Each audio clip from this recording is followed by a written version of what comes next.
Hey fellow YouTubers, what's up? It's Delta Boy 767 here again tonight, and I'm back even though it has been a long time since I've posted a video on YouTube, and my life has just been kind of crazy busy. But whatevs. But anyway, I'm back tonight and I'm going to do another fragrance review, which has become now one of my specialties and one of my favorite things to do on YouTube. But anyway, um, this one's kind of different tonight as it's got, I think my bandana's a little bit off center here, but oh well, who cares? Oh, by the way, this is a bandana of the Italian soccer team, local Italian soccer team called Napoli. I don't know if any of you are familiar with it or whatnot, but whatevs. Anyway, um, so yeah, tonight's going to be a little bit different fragrance review because one that I'm going to do tonight I've already done a review of, but I'm going to do like a comparison type thing. And so it's going to be kind of interesting. The other one's a new one that I just picked up kind of recently, kind of sort of recently. And I wanted to do a review on it because there's been a lot of reviews on YouTube about this particular fragrance. And, excuse me, it's mixed. A lot of people like it and they say it's amazing. And some people don't like it. I'm kind of in between. But anyway, I'll get on with that into the review. Um, just got back from Italy. I was there for 45 days. So yeah, that was wonderful. It was very relaxing. I needed to go home and um, visit La Famiglia and visit La Bella Italia and La Bella Napoli. So it was wonderful to go home and see my family and my friends and um, place that I grew up in, which was Naples, Italy, of course. And so yeah, it was an interesting trip. I had a great time. Kind of sort of glad to be home, but not. I'm just too Italian. I don't know. Anyway, whatevs. On with the review. Most of you know that I like a lot of different types of fragrances, both men's colognes or men's fragrances and women's fragrances. And yes, I do wear both. Because in my opinion, a guy's fragrance can just as well be worn by women, and a woman's fragrance can just as well be worn by guys. There is no um, definition, so to speak, in the fragrance world. In my knowledge and my expertise of fragrances, there's really no difference that distinguishes this is a man's fragrance and this is a woman's fragrance. Um, because if you look at a lot of the notes in women's and men's fragrances, um, they're the same. They're the same. Like sandalwood, patchouli, vetiver, tonka bean, rose, lily, gardenia. There's a lot of those notes and fragrance extracts in both men and women's fragrances. Musk as well too. So I don't understand why there's a classification and a definition between. Yeah, I've got Chinese eyes. See, I meet Chinese, me play joke. Anyway, so I don't understand why there's a difference between men's cologne or men's fragrances and women's fragrances. To me, in my expertise, once it dries down, the heart of the fragrance can be both masculine and feminine. And I think it has a lot to do with our pH of our skin. A woman's fragrance is not going to smell the same on a man as it is on a woman. Neither will a man's fragrance smell the same on a woman as it does on a man. In the bottle, it smells the same no matter what, but when it gets onto your skin, it's going to change. It's going to smell a little bit different. So I believe colognes, fragrances can be unisex, all of them.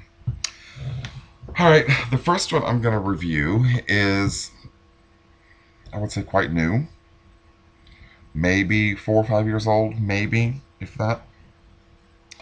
This is from an Italian design house. A little bit of background behind this one here. Um, this design house is now owned by Procter and Gamble, P&G. And I believe when they got a hold of it, they destroyed the design house, as Procter & Gamble always does with anything that they put their hands on. They ruin it. But 99% of the goods and products that we buy is made by Procter & Gamble, so we kind of don't have a choice in that matter, do we? But anyway, this fragrance that I'm going to review is, there's two different versions of it. The first one is, I think this is the flanker, the one that I have. Sorry, the second one's a flanker. I'm sorry, the second one is a flanker. This one's the first. This one's the original release. In my opinion, the women's version of this smells 10 times better and can be worn by guys as well. So note to self on that the women's version of this fragrance can be worn by guys because the dry down is very earthy, and very musky masculine scent smelling. The women's version of this fragrance. I don't understand why they didn't just leave the women's version be, and call it unisex for us Americans that are so sex typical, masculine and feminine. Anyway, whatevs. This is from the design house of Dolce Gabbana. This is Dolce Gabbana The One. This is the 100 ml, 3.3 fluid ounce bottle. And the bottle is kind of elegant. It's a very classic, sophisticated bottle. Very heavy. It's a very heavy bottle. You could probably throw it at somebody and really injure them with this bottle. But the cap is, the outside is kind of like a metal on the outside of it. It's very, I don't know if you can hear it, but let's see if I can get something to tap it. See, the outside is kind of metal. You can hear it. The inside, on the other hand, is plastic. It's got like a plastic seal on the inside. This fragrance is Oriental. If Procter & Gamble wants to call, if that's the best they can do with Oriental, then they need help. But it is an Oriental fragrance, and the reason why I say that is because the notes in it are kind of woody, so they are Oriental. And let me see if I can pull up the notes for you on this fragrance. So just give me a second here, because I'm going to go to my favorite website and pull up the base notes. The second one, the flanker version of this particular fragrance, is called The One Gentleman. It's a lighter and fresher fragrance. I don't think that it's as strong, I should say, as this one. I'm sorry. I think the flanker is a little bit stronger than the original. The original is kind of weak, kind of, I would say diluted. Excuse me, my computer's giving me a little issues here. But the longevity on this fragrance is not what I expected it to be. I expected it to be a lot more intense for the price that you pay for it. It does have a good smell. You can really smell floral in this in the beginning. You can really smell the floral in this. And right now my computer's not working. It's not wanting to cooperate. So I'm going to have to just do the best I can. But because I really didn't check the notes on this before I started to do the review, and I should have done that. But this is the Eau de Toilette, or Eau de Toilette. They don't make this in any other concentration but Eau de Toilette. Now, the one for women is also called The One, by Dolce Gabbana, and it's an Eau de Parfum. I would think that's a lot more structured fragrance than this one is. I'm not going to say I don't like this one. I do like it. It's just that it's not, whatever concentration they used for this Eau de Toilette is very weak, because it doesn't last on your, it does not last beyond 4 hours. It's gone. I mean, even the base of it's just gone. You can, if the wind is blowing outside and you've sprayed it on your clothing, then you can smell it. But if there is no wind, or if there's no body movement or any kind of heat in your body at all, then you cannot smell it. You just, because it's gone, it just doesn't stay. Let me see if the website's working again. Okay, here we go.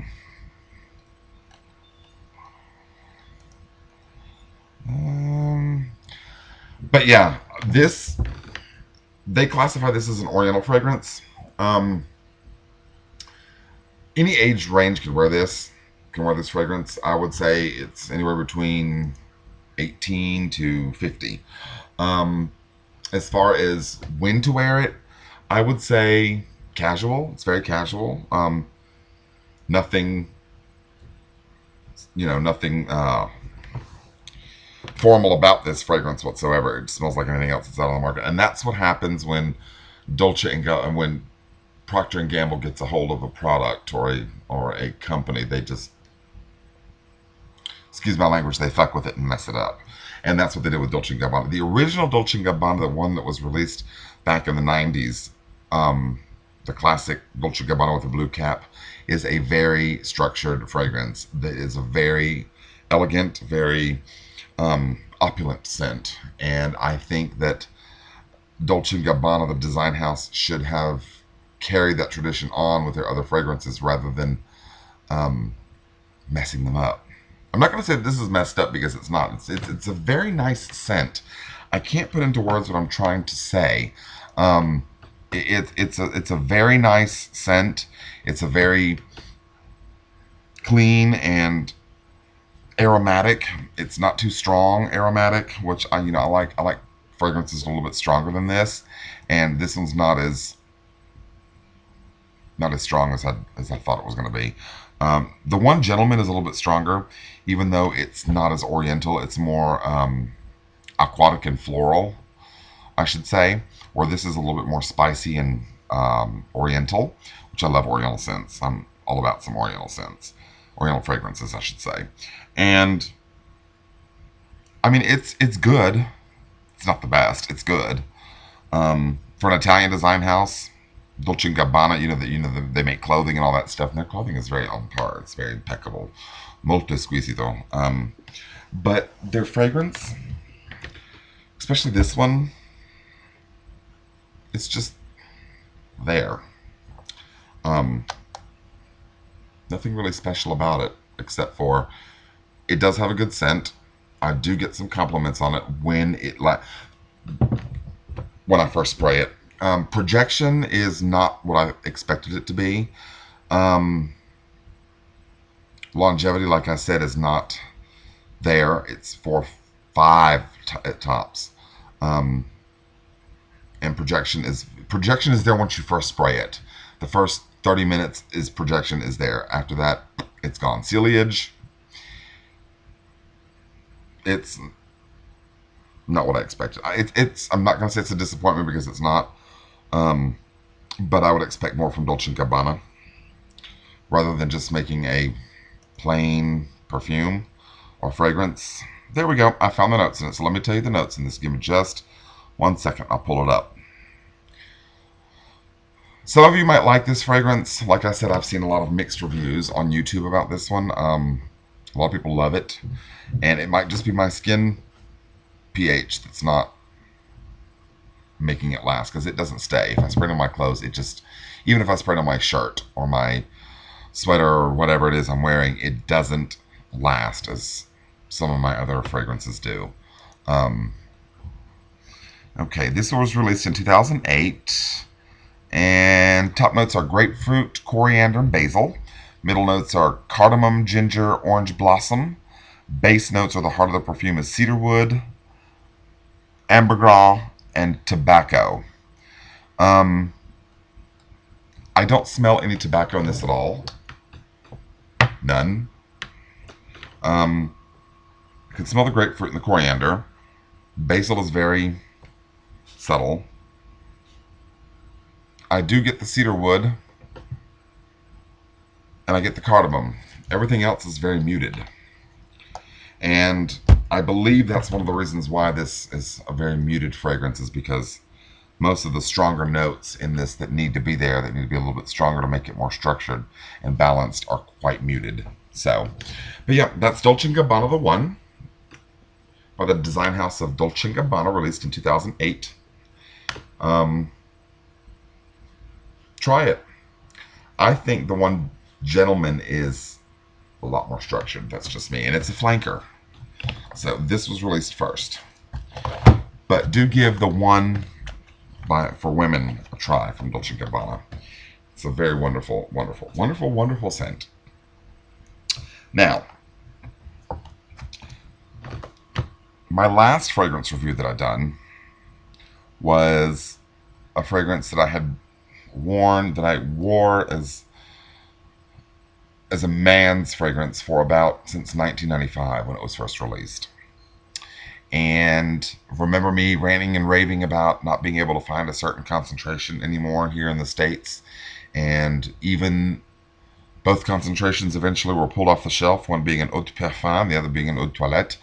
How they were both pulled off the shelves and it was becoming very hard to find. And I walked into this fragrance store in Dalton, Georgia, and I came across the eau de toilette and all that stuff. Anyway, long story short, on my journey to Italy, I walked into a profumeria, and I asked the guy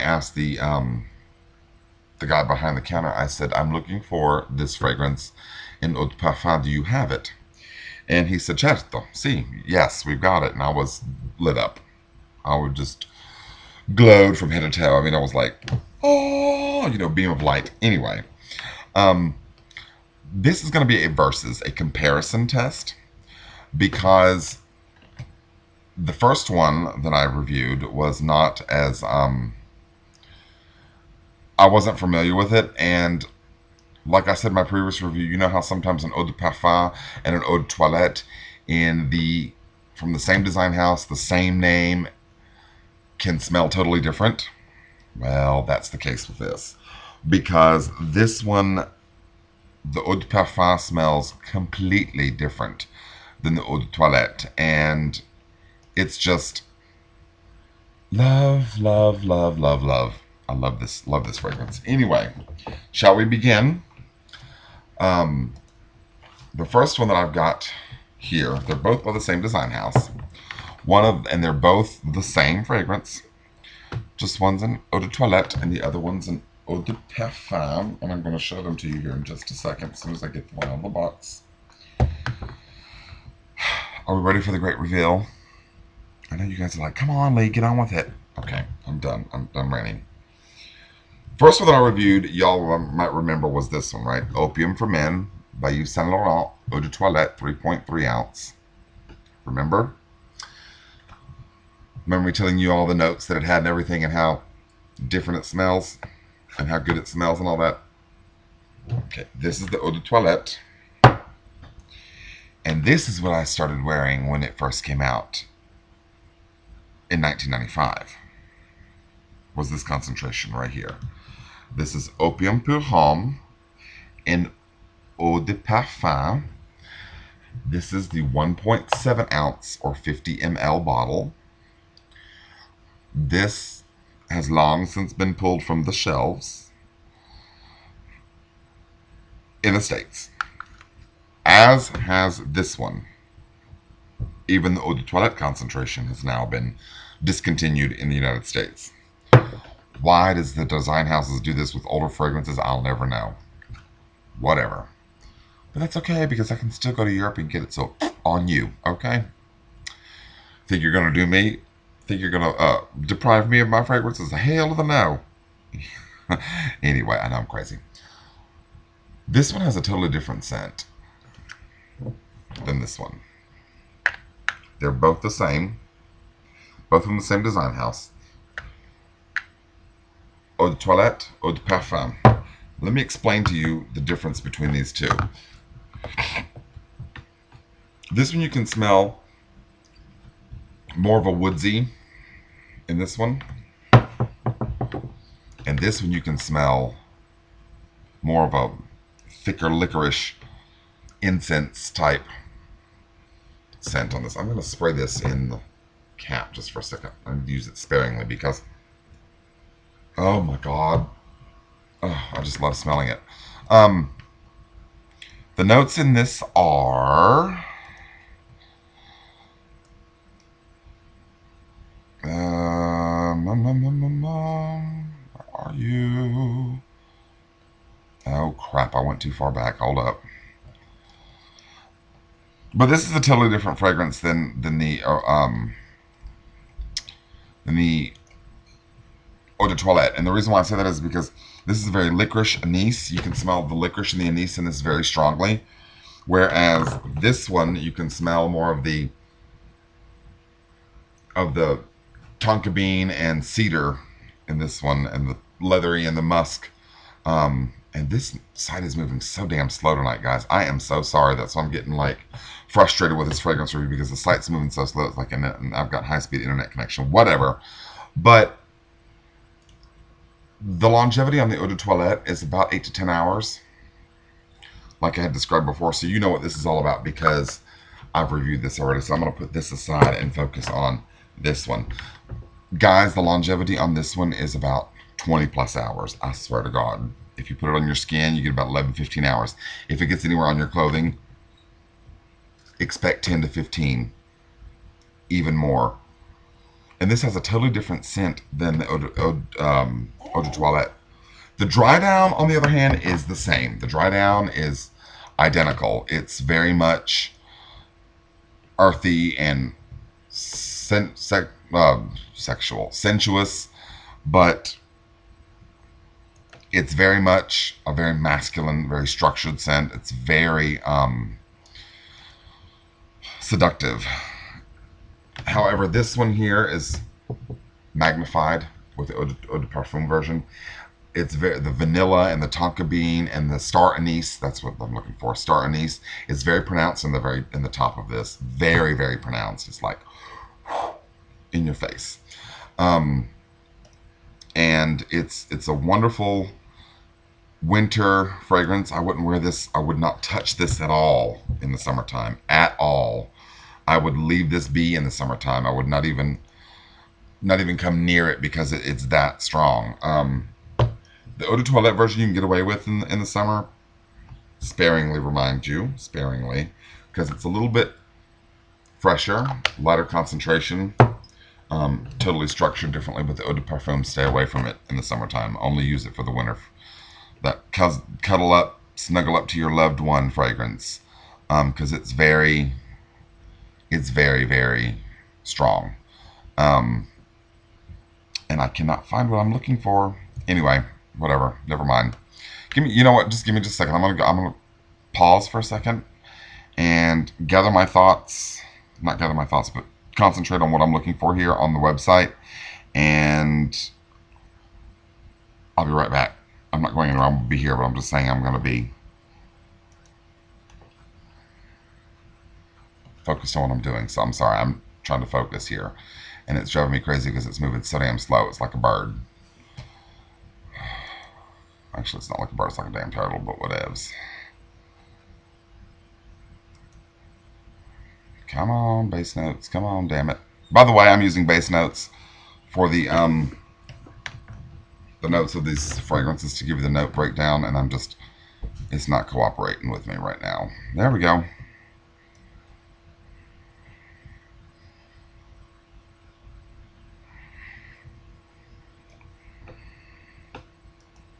You'll wait for another 50,000 years. Now, there's different additions to this. The Opium. You've got the Nuit de Shanghai, and you've got Opium Summer, and you have, here we go, Opium Eau de Parfum. Okay. It's got it's a very vanilla and anise fragrance to it. Some of the notes in here are vanilla anise. It's very oriental, very spicy, very exceptional. It's just very exceptional. It kind of reminds me of the stronger version of Chanel Egoiste Cologne Concentré for men that you cannot find anymore. And this was Yves Saint Laurent's version of what the Orient should smell like, and how the Orient should smell like on a man. And he truly did a wonderful job of structuring this fragrance, because the Eau de Parfum version is true opium in its deepest. I mean, it's just true opium. It's like an addiction. The more you wear this, the more you want to wear it. And I can't wait for wintertime to start coming, for those cold nights to start wearing this fragrance, because I absolutely just love wearing the Eau de Parfum version, because it's just, it makes you feel happy. It makes you feel very sexy and seductive. You feel like somebody, you want to seduce somebody, or somebody wants to try to seduce you, if that makes any sense whatsoever. Guys, if you can find this stuff, get it. Okay, the top notes are star aniseed, blackcurrant. And the star aniseed and blackcurrant are very pronounced on the top notes. The middle notes are Chinese galanga, Szechuan pepper. Base notes are fresh bourbon vanilla, Tulu balm, and Atlas cedar. And you can smell every single step of the dry down in this Eau de Parfum version, where in the Eau de Toilette, it's more muted, a lot more muted. What you smell in the Eau de Toilette is the pepper more than anything, and a little bit of the blackcurrant. But in the Eau de Parfum, you get the star aniseed and the blackcurrant very pronounced. It's very, very strong, very well structured and rounded in the Eau de Parfum. So guys, like I said, if you can find this at all, I don't know, my video is going on and on, I'm sorry, but if you can find this on the internet, do grab a bottle if you're in Europe. I know Germany and Italy and all them, they do have it. It's very limited. Yves Saint Laurent makes very limited quantities of this. So if you find it, grab it. Grab it, grab it, grab it. They only make one size. They only make the 1.7 ounce refill. And when I say refill, is this comes out of this plastic here. And I will show you how that works if I can get this thing off of here.